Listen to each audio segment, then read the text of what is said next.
I'm absolutely exhausted by today. It's been so exciting.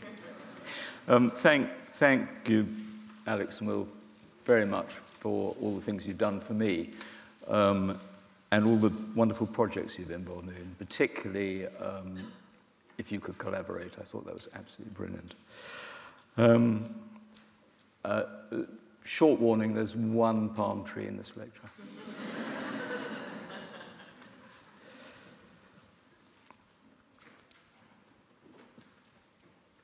I notice things, and I get things noticed. In this case, I get things noticed by feeding the idea to my friends. I have a system for storing ideas that works very well. So on this croissant theme, that's in my notebook. It's not actually in my notebook. I don't keep a notebook. I just think everyone else should.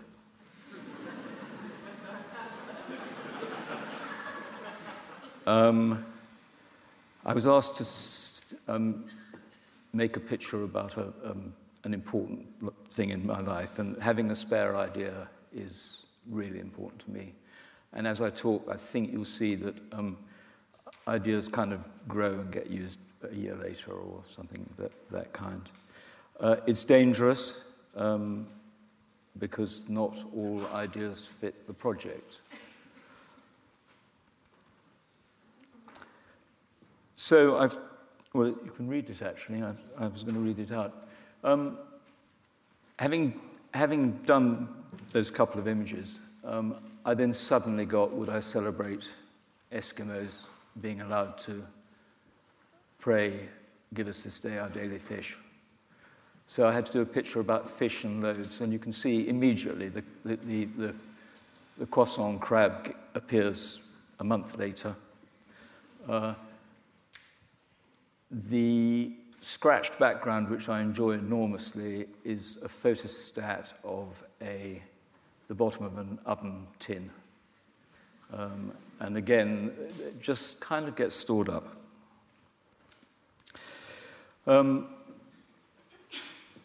If I do a workshop with students, I try and start with a drawing race.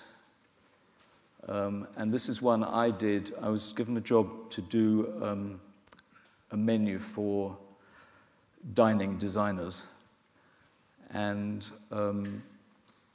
so I had some students in Oslo, and I set them the drawing race, but I did it as well, but based just on cooking and designing. In the last 35 minutes, people can draw up to 140 recognizable numbered items, and the winner gets a bottle of wine. So I started on my menu for the dining designers, and that's a place setting, and then a table setting.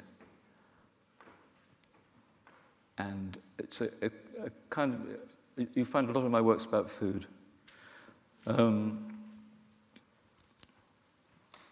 This is very early. It's about the time of Bieber being organized. And it's a sort of, Blythe Spirit. It was called Blythe Spirit because it was in Blythe Road. It's various graphics for a restaurant. And it's a really good example of one of my millions of ways of avoiding drawing people. I'm very keen to avoid drawing people. I hated life drawing. And so there are lots of ways I have to find out of getting around it. Next, I'm going to show you another noticing thing, and you'll see why. That's a frame from Hergé's Black Island. And what I spotted in that was the rather empty floor.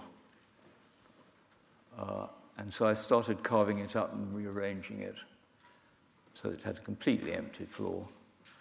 And then I used it, first of all, for a letterhead for a record company. We designed the record company to look like a hotel called Bradley's Hotel. And that's the letterhead. And I took that with me to Barcelona and amazingly showed it to the very man who gave, sorry, I've lost names, Astrid's the go-ahead with her grid idea, a man called Fernando Amat, who had that wonderful shop called Vincent, which tragically is now closed and is a Spanish clothes supermarket. And he did a wonderful thing, because I was quite young and a bit nervous about being in Barcelona and trying to get work. And he said, would you mind doing that for my restaurant again? And that's the nicest thing you can say to someone for a first. I mean, you never want to be told it again, but for the first job you do for someone, it's so relaxing, it's brilliant. So here comes the palm tree. And that's a daily menu, so every day the menu's handwritten and then Ronioed onto the middle. I've dangerously stopped looking at any of my notes now. He's a real traveller, Fernando, and so he had lots of friends around the world who sent him. I've got 3 photostats of people ripping it off. That's from, I think, Bangkok, and it's got a phone number on it. So I rang up and said, "What do you mean by ripping off my menu?" And the man at the other end said, "Well, I was at the Royal College, and it's terribly difficult to get illustrators out here."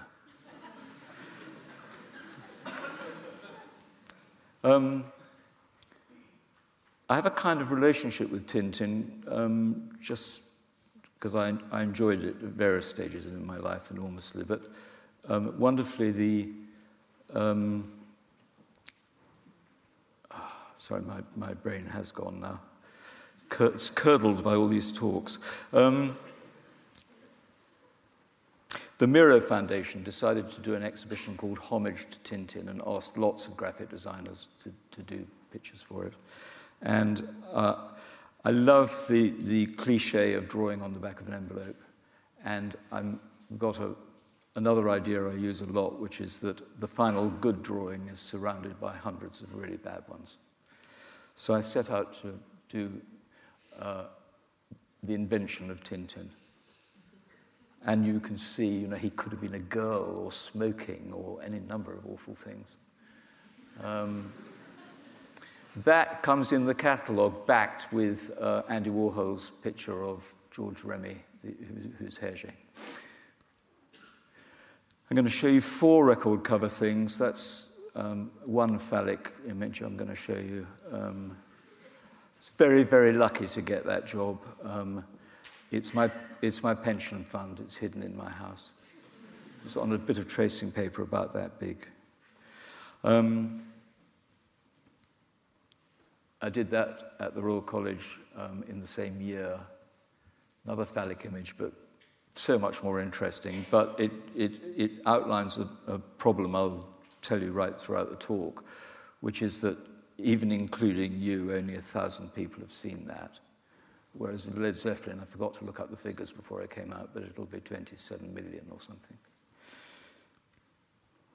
A favourite drawing, and as I now own up to all my influences, it owes an enormous debt to George Harriman's Crazy Cat. And another favourite picture. That was a great picture because I went on holiday the day before it was, went on holiday the day it was wanted, and I just left a line drawing with some shading indications, and it was done by a commercial airbrush artist. So when I came back, I saw it for the first time, and it's kind of one thing you really can't fake up for yourself. Although there are people who will walk into a studio and go like that, try and do it, or you can look at it in a mirror or things of that nature. But anyway, right. I noticed that a lot of paints are named after places.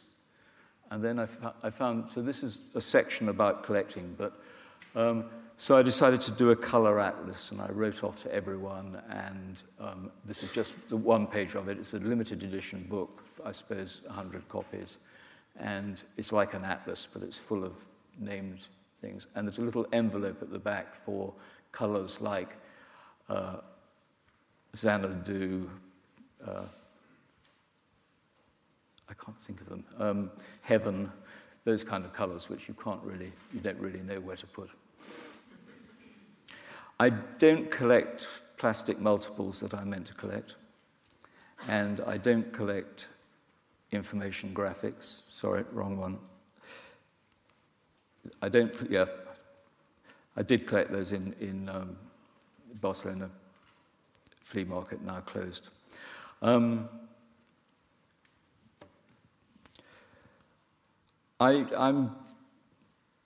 One of the ways I teach is to get people to interrogate objects. So I'll spend a long time with students trying to work out with them what this is, and I'll tell you because it's quicker. It's a toy, it's a scale model, it's something that moves much too fast to see, and it's a mine exploding to go with toy soldiers. And there's something very strange about graphic design. I found that I knew who made it and bought it. But there's something very strange about graphics generally, is that you actually have to know a lot, because there are things you can't look up. I mean, I'm told you could take a photograph of that and see and people would find things that look like it now, but that's quite recent. That's German, made by Lastelin in the Second World War, and the next one is wonderfully nationally different. It's French. I always look at pound shops. So this was a Euro shop in northern Spain, and I found that. And it looks like that. And I said, right, I'm going to buy it, and got my euro out. And the person in the shop said, you've only got half of it. Gave me the other half. So I'm a kind of academic in that I've always taught.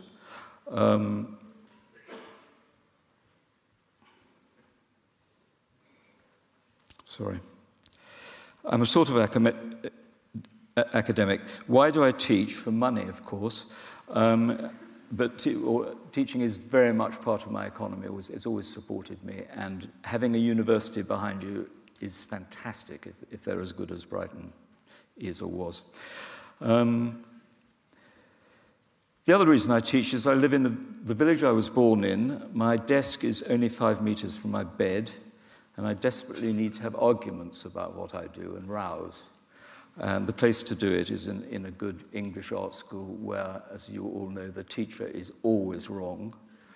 And teachers very wisely don't set projects where they know the answer. And we're very lucky with that. My studio next.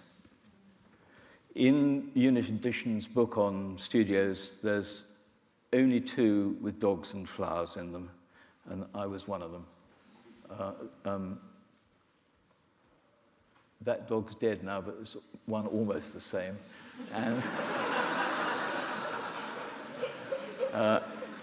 And the flowers are from IKEA.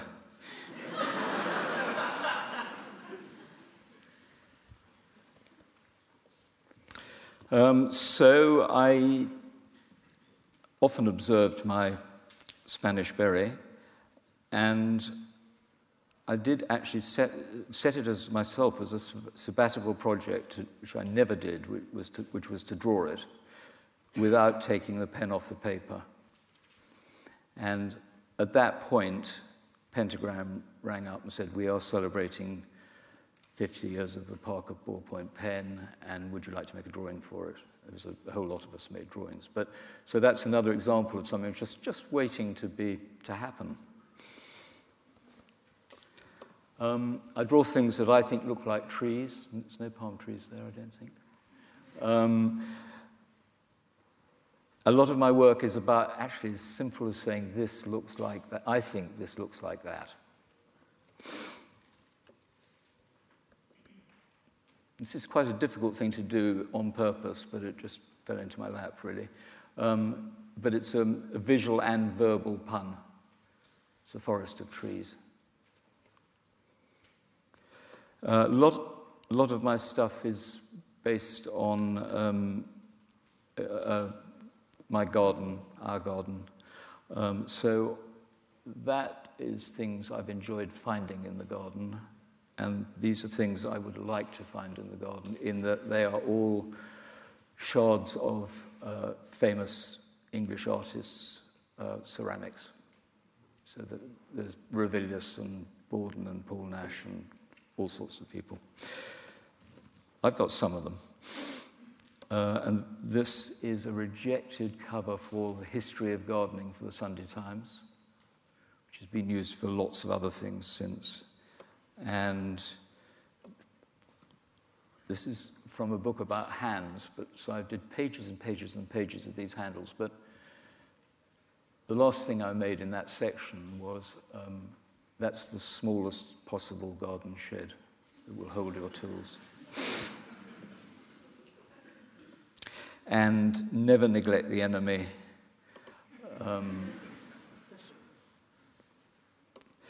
Then I move on to holes. I collect holes. This is the Museum of Holes for an oxymoron-led calendar, and I got the expression "full of holes." So I did this, and then I wanted.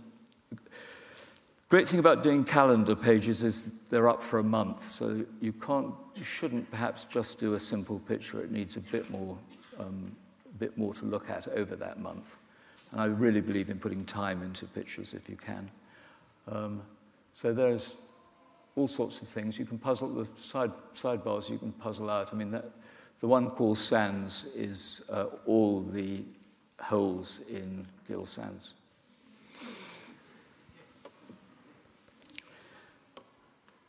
Things that I gather, and one of the biggest collections, but this is a very small part of it, is white industrial ceramics with holes in them. I bought a fantastic French plate in the market, really, really beautifully made. It's very, very difficult to space holes in a shape like a bowl, but they'd done it. And the guy who sold it to me, he said it's actually a soup plate, but you just have to eat your soup really fast. Another kind of holes I collected is, stencils. And what I enjoy about this is it's another paradox. The one thing it can't do is print. This I brought back from Australia. It's for numbering sheep. So it's about that big. And I then noticed, because I use a lot of stencils anyway, but I noticed that I'd left a stencil lying on some really cheap colored paper, and it got sunned. And that gave me an idea for one of the little books I do in very small editions, which is just a book that says memory. It took me 2 years to make because I always missed the summer.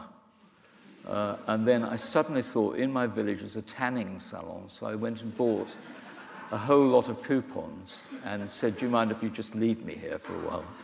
And made the book. So that book typically has an edition of 8 copies. 40 million people have licked the back of this stamp I designed. And it's a bit like the lecturing about the Led Zeppelin and the other one. I'm in severe danger, because I enjoy one more than the other, of doing the opposite of going professional, going amateur. And I do actually have a lecture called Going Amateur. Amateur means that you know all about something, you love it, and something else I can't remember. Then I did work on hands, which was a bit of a challenge because, as I've said, I don't really like drawing people, and the worst bit of a person to draw is a hand, without a doubt. That's in pretty big numbers, but it's very rare because we stuck it on a black plastic bag around the record, and you had to tear the bag open to get in. I hope you've all been to see the Pink Floyd show at the V&A at the moment, and although I'm biased and I didn't have anything to do with the exhibition, there's some particularly good storytelling by Aubrey Powell, who designed the show. Well, I think well worth looking at. It's very human, and lots of very grand things, but also tiny things. So my book about hands, called Manual, that's when it went to be exhibited in Nagoya. And next is a roadkill glove, which I found at my local station. And I couldn't think what to do with it, and then I remembered that, of course, that's what you do with it. That is what John McConnell calls reinvesting the cliché. And what he says is that we have to use clichés, else no one will understand us, but you mustn't use them without some extra little trick.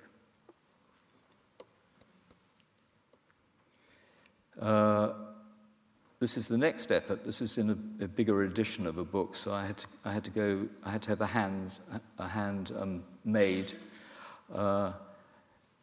and then I took 10 of those round to the tanning salon, did the "Where am I?"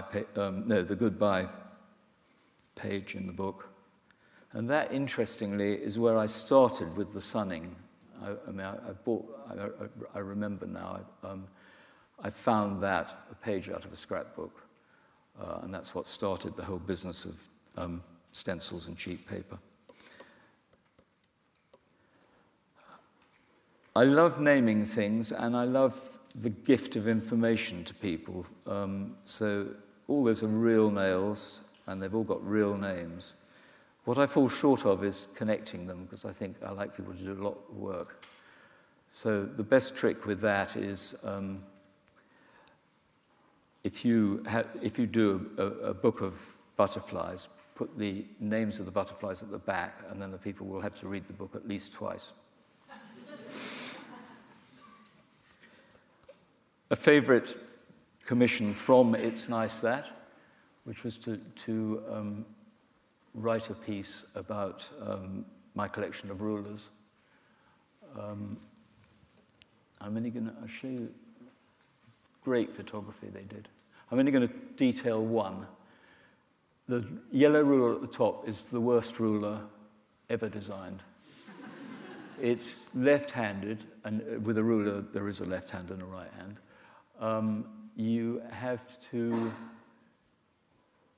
You lose the ruler as you sharpen the pencil, and then just think about it. How do you use it? You need to buy two of them. And then if you come just two down, the tool that you all use, a scalpel, how does a surgeon measure and cut in an operation with one ruler? Crazy. A lot of illustrators' work, in fact, a lot of graphic work comes under a few headings. Like that it can be decorative, informative, a whole lot of nuances. I've always thought it was quite important to try and to have opinion on things. So I got asked to do another calendar page about saving the landscape. So it's a Noah's Ark without animals, but with all the trees and mountains. I got asked by another university to take part in a huge book. It's about twice that, folds up to that. And it was a Millennium bestiary. We got the job in 1998, and it came out for the Millennium. And I decided we had to invent animals, basically. So I invented the two-headed fundamenta beast, and then wrote about it. I love it if I get writing to do, as with the rulers. So the writing is about how anyone can believe in these books when they've been written by human beings, printed by human beings, translated by human beings. It's complete nonsense, and yet they're used to commit all sorts of murders and horrible things. Anyway.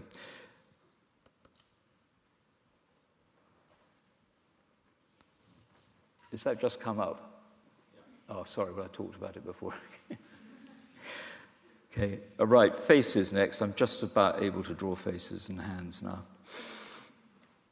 So that's a self-portrait using... When I was at school, I had to learn Latin, and my parents got a letter saying George just isn't very good at Latin. Would you mind if he did geometrical and mechanical drawing O-level instead? Which was a blow for them, but terrific for me.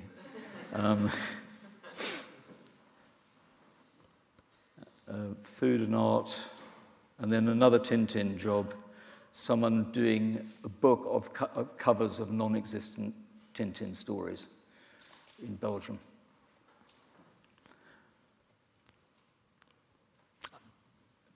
That's the only bit I didn't draw. I found this strange medieval animal that had a Tintin quiff. And it also hidden in there is there's a village in England called Tintin Hull. That is for Pentagram in New York, and it's the life of Ernest Diesel told as a comic. He ended up drowned on the White Cliffs of Dover in the bottom right-hand frame, and in real life. And then a leaving present from Pentagram for John McConnell.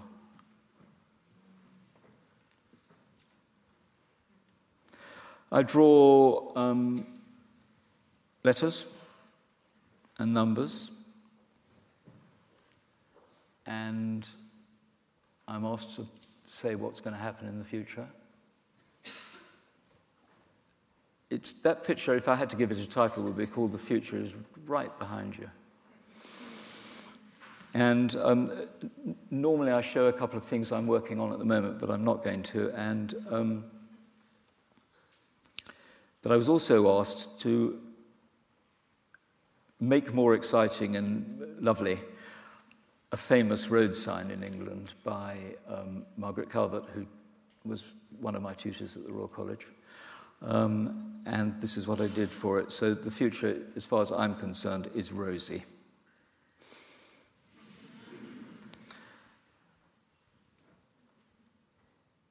And that's enough. Thank you.